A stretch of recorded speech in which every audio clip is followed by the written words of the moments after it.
good evening, everybody. Welcome to our Thursday night Anamkara meditation program.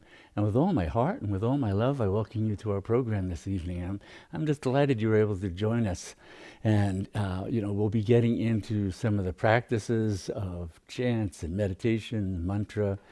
I'll be talking a little bit about some of the practices and following up on some that we began talking about 2 weeks ago. And I was talking about practices that have to do with setting the foundation for being able to quiet the mind. You know, all the practices that we engage in are really for the mind and the body. Yoga didn't so much separate that, but they're really about being able to quiet the mind because, well, it's the thing that gets in the way. In the same way that the ancient ones would talk about how the ripples on a pond prevent one from seeing clearly through the water to the bottom, what's the foundation. In the same way, all the ripples in the mind, well, they occlude our vision. So the practices are really aimed at both transforming the content of mind, but even more importantly, quieting it and detaching from it. Because even if the mind is present and we are not engaged in it, we're not identified with it, we're not caught up in it, then it's just a little bit of noise off to the side. The infinitude of being is fully present. It can't get in the way of that. That's the truth of who you are. So the practices have the sort of multi-pronged approach towards being able to both transform the mind, quiet the mind, change the content of the mind, and most importantly, free us from the mind. So when we were talking about the Yamas and the Niyamas, the first two components of what Patanjali talked about as the 8 limbs of yoga, and how they set the very foundation for being able to do that. And he was really getting at, what's underlying all the practices that starts out with the yamas and the niyamas and then progresses to asana and pranayama and pratyahara and the other limbs of yoga, was that these are aimed at dealing with this primal cause of bondage, this primal cause of what has us identified with the mind. And that's avidya. Avidya is this primal ignorance, not knowing the truth of our infinite nature, our boundless being. It's the exact same thing that Buddha talked about as what is in the way of our knowing our Buddha nature. Buddha nature is to be awake to the infinitude of being, right? And not caught up in the forest of thoughts, feelings, emotions, all the content of the mind. And so practices, whether it's in Buddhist traditions, yogic traditions, other mystic traditions, they're really aimed at these various ways of being able to transform the mind, detach from it, have it become still, and in the stillness, discover the fullness of being. And that way, when the mind starts to come back, because it's part of our nature in this domain is to have a mind and have a body. So it's not to eliminate them, but it's that then when we choose to allow the mind to be active again, we're not forced into the automatic identification and complete immersion in what's going through the mind. That it all comes out of avidya, that ignorance. Because if we don't know the truth of who we are, then we think we're just a little mind. So what else is there? It's going to fill our perception. So coming back to the fullness of that truth is foundational to what all the practices are about. And that's why, when we look at practice, we see that there are these kind of two components. One is grace, one is self-effort. Self-effort is what we talk about in terms of the doing of practices. And that may be engaging in the yamas and the niyamas, engaging in postures and asana and practices like that, doing mantra, doing meditative practice rather than the meditative state. These are all engaging the ordinary mind and sense of self's way of doing. They are insufficient. They're necessary, but they are insufficient to coming to know the fullness of who we are. And the Eastern traditions especially focus on the reason that is because it's the infinite that chooses, that creates the mind, the body. It creates the dynamic of becoming identified with this limited form. So it's only by the grace of the infinite, by the revelatory power of the divine. In the yoga tradition, that's Kundalini Shakti, the power of self-revelation, the power of transformation. That is an infinite power of your own self. It can be called many different names in many different traditions, but it's recognizing that because it is what created this whole drama, including identification with the mind and its content, it's going to take that act of grace in order to set us free from that. It's also engaging our effort in terms of doing practices, because there's a grace that flows through the practices that helps transform the mind and many of the patterns that create so much pain for us. Whether they're things that we're deeply identified with, not so identified with, but it's the movements of the mind that create suffering for ourselves and others, because they all are arising out of this avidya, this primal ignorance. If we don't know the infinitude of being, if we don't know the boundlessness of what Buddha talked about as the primal nature of that being, the boundless loving compassion, the boundless wisdom, right? The unshakable equanimity, the boundless, rapturous, ecstatic state of being in all its fullness, nothing diminished, nothing left out. If we don't know that, then we're on the ground of limitation. So instead of having all of what I need and all of who I am, I have a little bit of what I need and just a little bit of what I am. That sets the stage for desires, attachments, actions in the world to procure the things that we are deluded in thinking it's going to fill us. They're not going to fill us. The self, the infinite, the truth of who we are, that's the only thing that is going to bring our mind to total rest and stop. Because that's where we know the fullness, the infinitude of being that just overwhelms the mind. There's no room for that delusion in that experience of being. And it's always here and now. It's not sometime in the future. It's always here and now. We will always discover it here and now. Every sage, saint, yogi, bodhisattva has always discovered it here and now. It's always experienced in the here and now. The timeline of the continuum of past, present, and future, that belongs to the domain of the ordinary mind.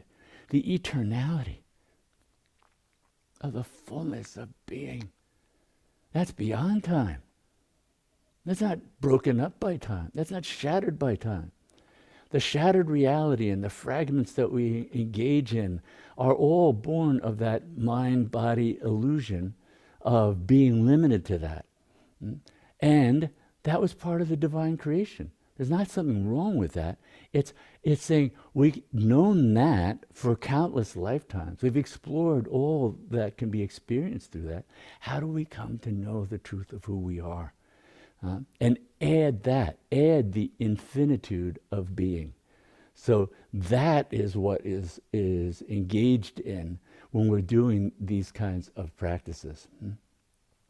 So when we were talking about the yamas as the restraints, the first 5 that we were talking about, the 5 yamas and then the 5 niyamas, the ground of that is ahimsa.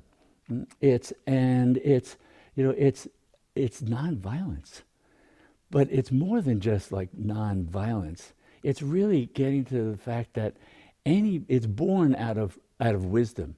So these yamas and niyamas are sort of, in a sense, ways for the mind to become attuned to the truth of who you are. The truth of who you are encompasses everything and everyone. So when we look at, ahimsa, the non-violence, non-injuring others, there are no others. Until we know that, and that just spontaneously moves through us, and so spontaneously we would not do harm to any other being, the mind has to posture that. The mind has to practice that. It has to lay down the patterns that go with that, to become conscious of how is it hurting our own self in the ways that we think, the ways that we diminish ourselves, the ways that we're violent to ourselves, the ways that we treat ourselves just in our inner talk and dialogue, as well as then what are we doing externally with others. All of that is going on. And so when we're engaged in a practice like nonviolence, ahimsa, it means it's on all these different levels. And it's reflecting the truth, the underlying truth of, I am all that is. That's all there is. There is no other to whom I'm insulting, being whatever. In a world right now where violence is epidemic, where there are active wars going on, where in this country untold number of children are being killed in schools by people, so deluded they think they have to have weapons. More of the suffering that comes out of the delusion of emptiness. Just that emptiness that is not the truth of who we are, the fullness of who we are. And knowing that will automatically prevent us from acting in those ways. But until we inhabit, until we live in that state, until that is the nature of our experience, moment by moment, then we do kinds of practices like the Yamas and the Niyamas. And understand that they happen on different levels, right? So there's that, the very simple, I'm not going to hurt somebody, I'm not going to be violent to others. That's the external acting out. We refrain from doing that. But then it's also, how do we refrain from being violent in thoughts, in our inner dialogue, in our inner, workings of the mind? How do we reel the mind in and away from those kinds of impulses that can get in our way and come out of the illusion of thinking there's another person, they're separate, maybe they have what I want or they did what I don't like. That is all part of being wrapped up in the deluded nature of the ordinary mind. So you can see what a extraordinary pervasive transformation needs to happen in this mind-body instrument, and why the yogic disciplines, the mystic disciplines, the practices from various traditions are all aimed at this comprehensive transformation.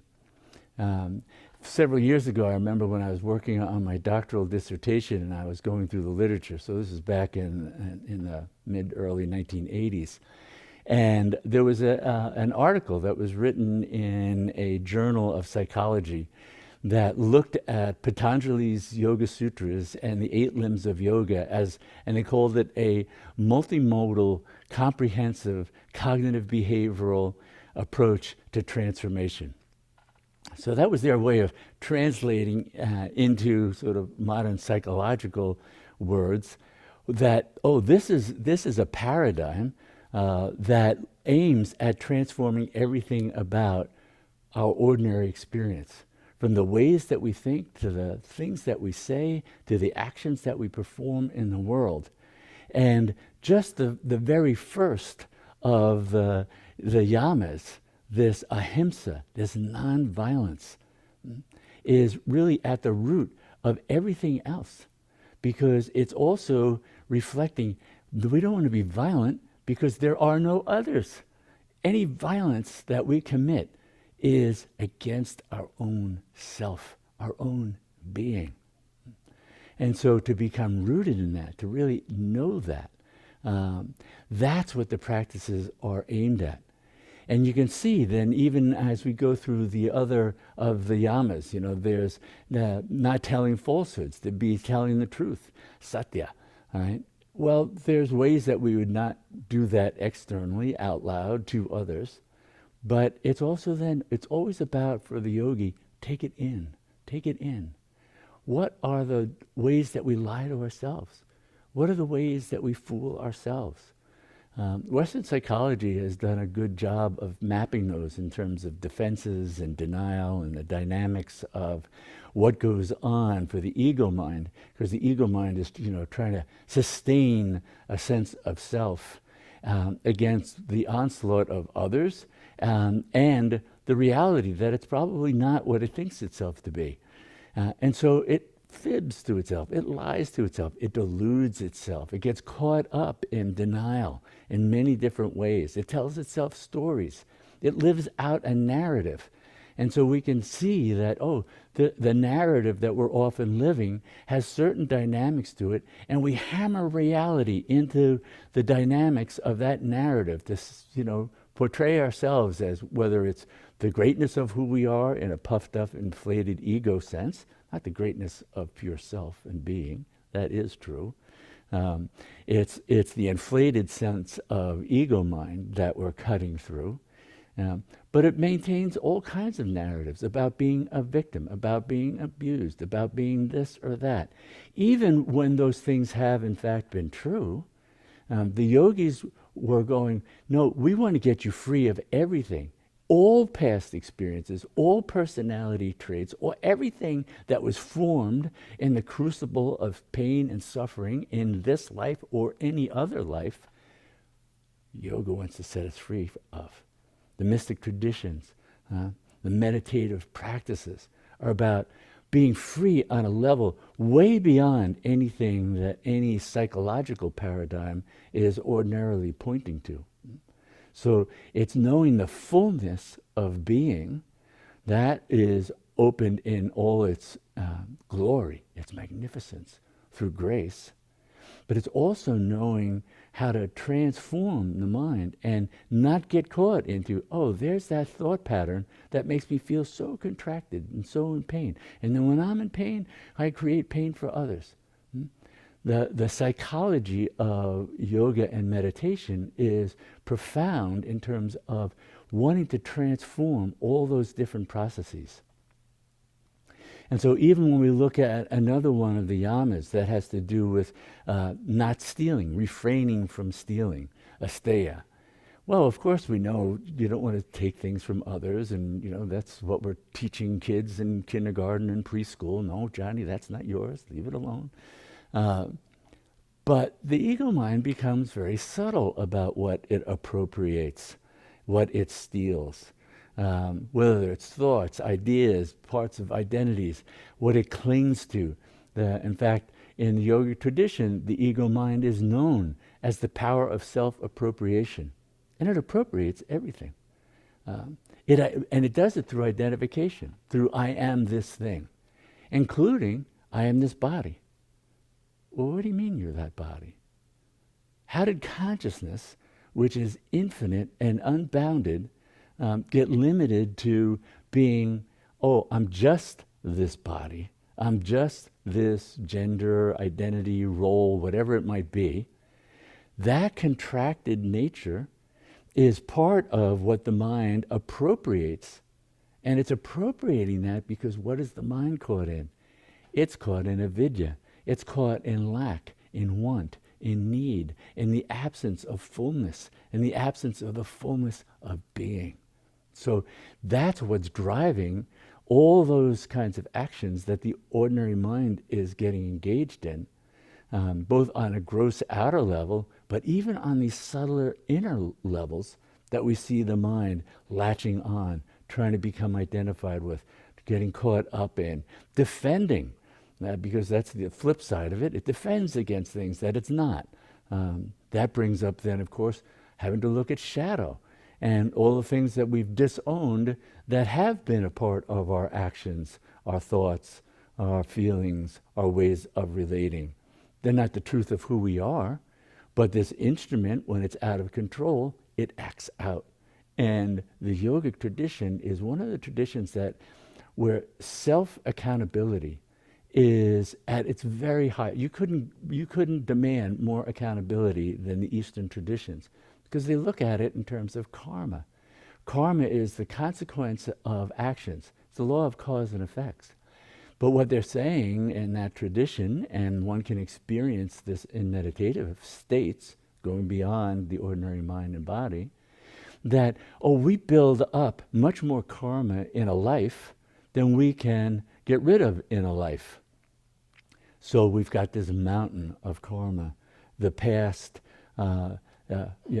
consequences of our actions that then have to be dealt with, and we have to get free of them. Those kinds of patterns are part of what the whole process of meditative transformation is looking at changing in this life, to get rid of the patterns that we've come into this life to get free of. But it's our accountability to those. So it's a yogi recognizing that, if I'm creating negative karma, then I'm going to have to deal with that. I can create positive karma. And so by engaging in yogic practices, engaging in the yamas and the niyamas, we're setting up a foundation for supportive karmas, supportive consequences of actions here and now that will unfold in the future, including future lifetimes, so that we can further our development along the path of yoga. That's why Patanjali started out the Yoga Sutras saying, a yogi is prepared to do these practices for lifetimes. So it was built into the paradigm, the expectation that you don't just do this and get this in a weekend, a week, a 500-hour course, or whatever it might be. It's lifetimes of effort combined with grace to free us from the countless lifetimes that we have acted on this deluded belief, this avidya, this primal ignorance, that we're not the infinite, we're only this limited being. So that's how the yogic paradigm puts these things together. So when it's looking at the yamas and the niyamas, it's both to transform what's going on in the moment, but it's also to lay a foundation for the karma that we want to be able to sort of have in our bank for the future, whether it's the future of this life or future lives. So every time we engage in these kinds of positive practices, we're both transforming our experience in the moment, and we're putting something in that karmic bank account for the future. And that includes then another one of the yamas that had to do with brahmacharya, sexual continence. It really has to do with, being able to restrain impulses, that we don't just act out impulses.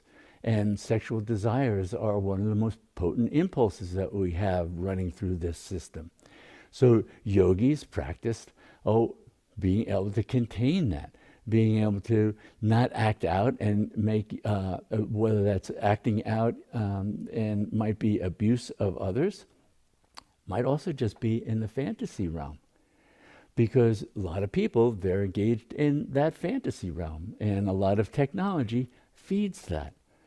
But the karmas of those are also present, and including the karma in the moment of, again, we're reinforcing the notion that I'm lacking something, and I'm only going to feel some relief of that lack if I act in this way.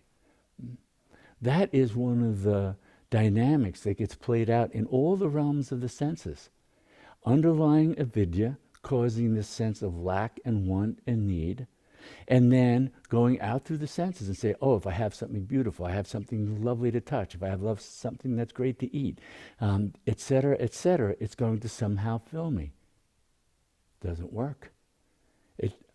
We've repeated that for lifetimes, right? And that's part, again, of what the yogic tradition is saying. We can get free of that. We don't have to be driven by these primal impulses.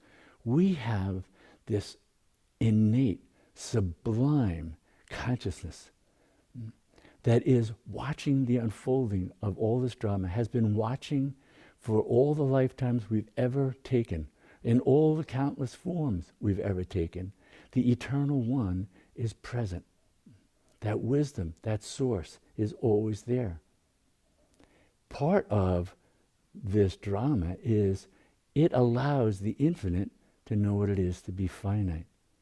So we are the instruments of the infinite for knowing what it is to be finite, to knowing what it is to be driven by lack and want and need.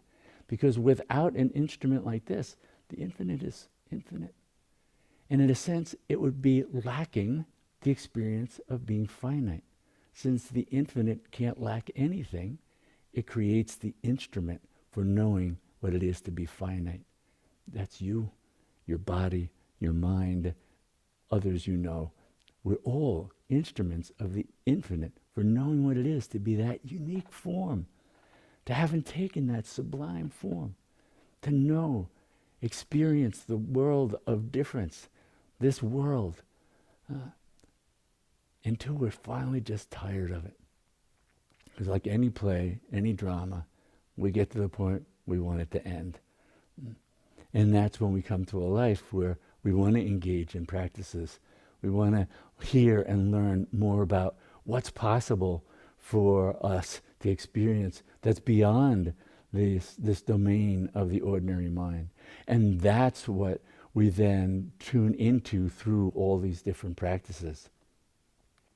And the last of the 5 yamas, the restraints, is greed. And greed, again, is one of those outcomes of being identified with that lack, that want, that need that comes from this primal ignorance of not knowing the fullness of who we are. And so in that emptiness comes this hunger for so many different things, comes this greed, this insatiability. And so all those levels of that hunger are restrained, because they're all seen as being born of the delusion of not being the truth of the fullness of being who you are. Right? So all the restraints are aimed at training the mind to let go of all the conscious and deeply unconscious ways it holds on to that primal ignorance, has been conditioned by that primal ignorance, so we can come to know and not keep getting caught up in these patterns of mind. And in so doing, we stop some of the ripples on the pond. The waters of the mind begin to quiet. We begin to be able to see through the mind. The mind becomes more and more transparent. And what shines through it then is the truth, the light of your own being, the fullness of who you are. So all the practices are aimed at bringing us to knowing that, right? So that's why when Patanjali, he defines yoga, which is really union, right? It's union with the infinite, union with the one, union with the truth, right? But he defines it as yoga chitta vritti nirodha. It's a Sanskrit, it's one of the first sutras in the Yoga Sutras, that yoga is the stilling of the thought waves of the mind, right? Because yoga is already present there. The only thing that was getting in the way were all the ripples in the mind. So if we quiet the mind, we begin to experience directly what's already present. In time, as we become immersed in knowing that, then ripples are not the effulgent one we come to know is always here, always now. We can access that, come to know that.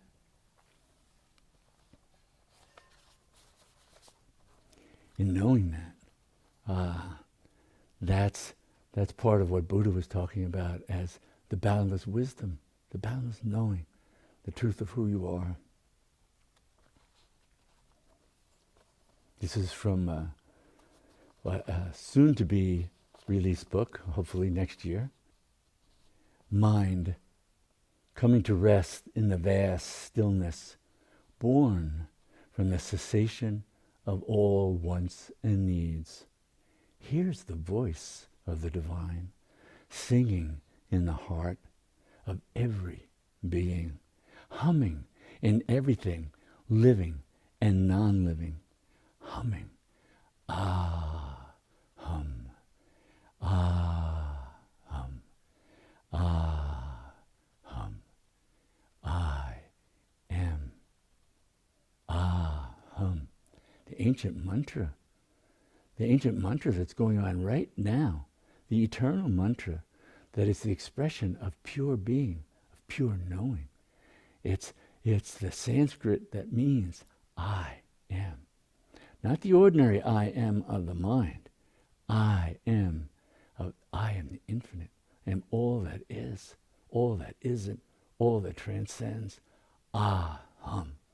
Aham. We come to rest in that. That's what Patanjali was pointing towards in terms of saying, yoga is the stilling of the thought waves of the mind. Because when that occurs, then the effulgence, the radiance of your being is all there is.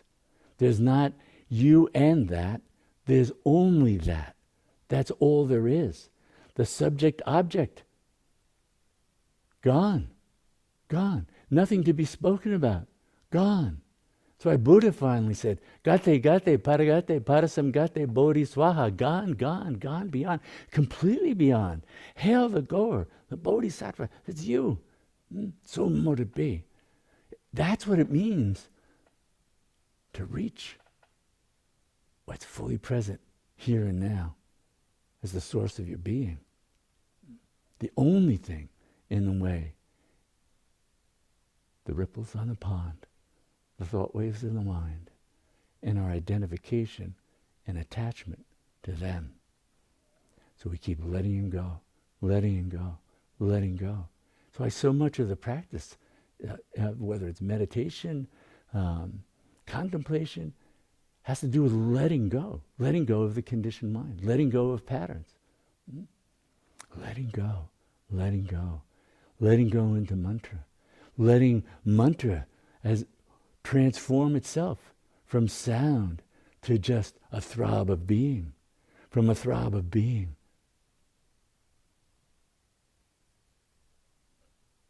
to nothing. Nothing the mind can know. It's one of the challenges for the mind to deal with that. The greatest domain is impenetrable to mind. The domain of yourself will never be known by the mind. It'll have ideas, it'll have concepts, it'll have images, metaphors, symbols that are delightful for the mind. So it can enjoy that, but it disappears in that effulgence and then comes out drenched, dripping. Walk that into the world. Why walk ignorance? Why walk delusion? Why not walk the sublime truth of who you are? The love, the knowing. That's what all the practices are aimed at. Then we come to abide in the truth. Abide in peace. Abide in peace while walking in the world, and peace will spread around you. Abide in love while walking in the world, and your senses will perceive only God. Abide in God while walking in the world, and you will know true freedom. Abide in the one who alone makes this possible, and you will see only yourself everywhere. It's all there is. It's only yourself. The mind is an instrument that creates separation, differences. It serves that purpose. But we don't have to be limited by it. We don't have to be bound by it. We don't have to inhabit it. We watch it. We become the seer who's never seen. The seer who sees and illuminates every thought, every feeling, every sensation, every fantasy, every dream, everything that moves through your life, your awareness, your mind. The seer. It's your divine self. Boundless in its nature. Boundless in its love. Boundless in its love for you. It sees only itself. When the self looks at you, your mind, your body, it sees only the divine. Here, now, always, only the divine. Everything we do is aimed at knowing that and living that fully into our lives. And one of the most potent ways is through the use of mantra. Mantra is a throb of the infinite, a throb of the truth of who we are. It's the sound form of the infinite. So when we become absorbed in mantra through chant, and then absorbed in mantra through silent repetition, until the mantra disappears. But because we've been absorbed in it, we disappear as well. And all there is the luminous, effulgent one, radiant in love, all pervasive in love, all embracing in love. Know that. Know that. And you know true freedom. You know true fullness. So we're going to chant now. We're going to be chanting Om Kali Ma. And we'll chant for a few minutes. And it's a great mantra that invokes that divine feminine, the feminine face of the infinite. The grace bestower. The one who reveals the truth of who we are. The one who transforms her creation. This is her creation. All of it. Everything about your body and mind. And including, she created the sense of separation. And now, she can dissolve it. Because that's also her power. The power of dissolution, of revelation, of transformation. So we'll enter into that through the mantra. We'll chant for a few minutes and then sit in the stillness. If the mind moves, let it move with Om Kali Ma, Om Kali Ma. With the awareness of I am that. I am the divine. I am the mantra. I am all of that. And then just watch. Just watch. At the end, we'll ring a gong. We'll do a few rounds of the chant and then close for the evening. So now we'll be chanting Om Kali Ma.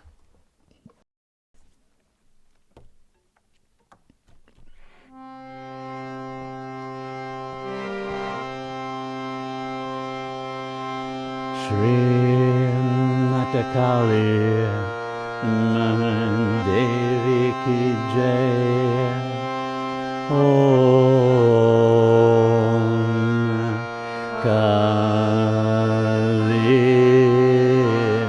Ma. Kali Namo Namah.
Resting in the stillness, in the silence, abiding in the truth of who you are, and letting go of all else.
We end with this prayer.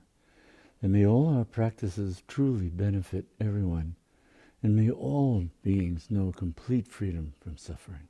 Namaste.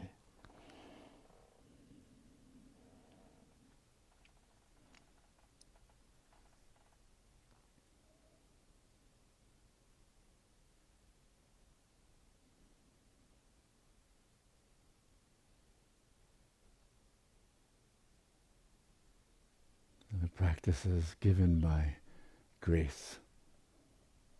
The practices are an expression of grace, the power of revelation, the power of transformation. So by engaging in practices, in a sense we're bestowing grace on ourselves, relieving the mind from its habitual patterns that cause so much suffering for itself and others. So there's never a time, there's never a place we can't do a practice, whether it's being absorbed in mantra throughout the day, being absorbed in seeing, stepping back, watching, seeing what's happening, what's unfolding in the mind that's not who you are. The remembrance of, oh, I have a mind, I'm not the mind. It's another way of bestowing grace. So there are pure thoughts, thoughts that are still limited. Pure meaning they point beyond themselves. They point beyond the limited identification we're so caught in. Remembering, I am the divine. Remembering that all beings are the divine. Remembering that this is the unfolding of the divine, this world that we live in. All ways to be able to keep coming back, moment by moment, breath by breath, thought by thought, to the truth of who we are, the luminous one that allows us to experience the thoughts, the feelings, the content of the mind, the sensations of the body, the appearance of a separate outside world. All that, even the appearance of that, that too is the divine. There's nothing that isn't. Nashivam vidyate kvachit. There's nothing that is not. The consciousness of the auspicious one, of Shiva, of who you are. So we do the practices. We keep the company of others in satsang. To know that, to revel in that, and to live it into the world. This is a time when the practices are done in the world to transform the world, to be carriers of that wisdom, that knowing, that light, that love, that compassion into the world. So thank you for being ones who are engaged in these practices and living them into your lives. So thank you for coming this evening and bringing the power of your practices, the power of your commitment to practices to our gathering. And thank you for the many ways that you support Anamkara by sharing what we offer, sharing the e-newsletter, sharing the videos, by making donations that make these programs possible. So thank you. Thank you. So we're going to be taking a break for a while because it's going to be 3 weeks before we get together again. So the first Thursday in December, but in between we'll be celebrating Thanksgiving and gratitude. Gratitude, well, that's related to one of the Niyamas, the practice of contentment, the fullness, the gratitude that arises naturally when we just see and feel and experience the fullness of being, the presence of the divine in our lives. It's taking it to that level. So we can practice having that clarity of vision that keeps our heart open to being grateful for all that we have and all that we received and all that is present. The Infinite One, always present, always. All we have to do is shift our attention, and there it is, waiting, arms open, the divine embrace calling to you. So I look forward to seeing you again in December. So with all my heart, with all my love, I thank you for coming and joining us this evening.